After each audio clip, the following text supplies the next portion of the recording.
میدیای پارتی کرێکارانی کوردستان پەکەکە لەسەر ڕووداوەکانی کێلەشین هێرش دەکاتە سەر مەسعود بارزانی سەرۆکی یارێمی کوردستان و پارتی دموکراتی کوردستان.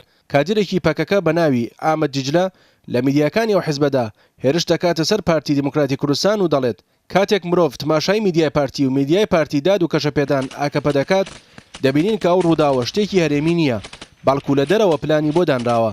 لەوانەیە ئەو پێشمەرگانی حیزبی دموکراتی کوردستان ئێرانیش کە چوونەتە کێلەشین ئەوانیش لە مەسەلەکە ئاگادار نەبن و نەزانن بوونەتە قوربانی چ جۆرە پیلانێک. ئەو کادرێ پێکاکە دەڵێ بەپێی ڕوونکردنەوەکان و زانیاری سەرچاوە هەرێمیەکان ئەو ڕووداوە پێشتر ئامادەکاری بۆ کرابوو.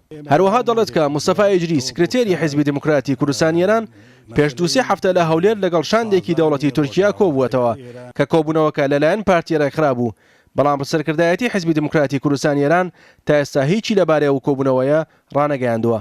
هەروەها دەڵێ هەروەک دەزانین حیزبی دموکراتی کوردستان ئێران بۆ ئەوەی شەڕ دژی ئێران نەکات لەلایەن پارتی دموکراتی کوردستان دیل کراوە. ئەوە پیلانی تارانە. بارزانی لەسەر داوای ئێران حیزبی دموکراتی کوردستان ئێرانی پاسیف کردووە. ئەو دەشڵێت ئەگەر حیزبی دموکراتی کوردستان ئێران دەیەوێت گەلی ڕۆژهەڵاتی کوردستان بپارێزێت دەبێت شانبەشانی پارتی ژیانی ئازادی کوردستان پژاک شەڕ لە بەرامبەر ئێراندا بکات. لە بەرامبەردا ئەحمەدکانی ئەندامی سەرکردایەتی و بەرپرسی پەیوەندیە نیشتمانی و عێراقیەکانی پارتی دموکراتی کوردستان لە لێدوانێکدا بۆ تۆڕی میدیای ڕوودا و ڕایگەیاند من پێم وایە ئەو قسانە شاردنەوەی ڕاستیەکانە. ئێمە پێمان خۆش نییە هیچ شەڕ و گرژیەک لە نێوان هێزە کوردستانیەکان ڕوودات. ئێمە تەمەنا دەکەین بە ڕاگەیاندەکانی خۆیاندا بچنەوە. ئەحمەدکانی باسی بەردەوامبوونی هەوڵەکانی پارتی دەکات بۆ نەهێشتنی ئەو گرژی و ئاڵۆزیانەی کە لە نێوان ئەو دوو حیزبەی باکوور و ڕۆژهەڵاتی کوردستان ڕوویداوە و دەڵێت بەدڵنیاییەوە پارتی بەردەوام دەبێت بۆ ئەوەی هەوڵ بدات ئەو گرژیانە نەمێنن. ئەوە گورزێکی کوشندەیە لە پشتی بزوتنەوەی ڕزگاری خوازی کوردی دەدرێت بەتایبەت لەو ماوەیە و لەو کاتە ناسکەی ئێستا کە لەلایەک شەڕی داعش و لەلایەک پرسی سەربەخۆی کوردستان لە ئارادایە ئەو شەڕە خزمەتی کەس ناکات.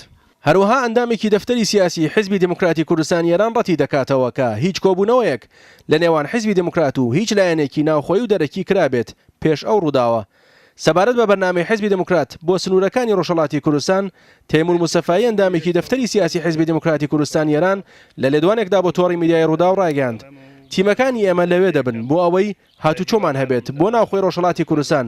ئامانجمان ئەوە نییە کە شەڕی چەکداری بکەین و تەنانەت لەو دیو سنووریشەوە ئەگەر هێرشمان نەکرێتە سەر ئێمە دەست پێشخەر نابین، بەڵام لە هەر حاڵەتێکدا هێرشمان بکرێتە سەر پارێزگاری لە خۆمان دەکەین. ڕۆژی 24 پێنجی 2015 هێزەکانی پەکەکە هێرشیان کردە سەر پێشمەرگەکانی حیزبی دموکراتی کوردستان ئێران لە ناوچەی کێلەشین لە نێو خاکی باشووری کوردستاندا. پاش چەند ڕۆژ گەمارۆدانیان و لە ئەنجامدا پێشمەرگەیەکی حیزبی دموکراتی کوردستان گیانی لەدەستا و ژمارەیەکی دیکەش بریندار بوون. حیزبی دموکراتی کوردستان ئێران ڕایگەاند کە ئەوان زۆر هەوڵیاندا کێشەکان بە دیالۆگ چارەسەر بکەن، بەڵام پەکەکە بە پاڵپشتی ئێران هێرشی کردە سەر پێشمەرگەکانی ئێمە.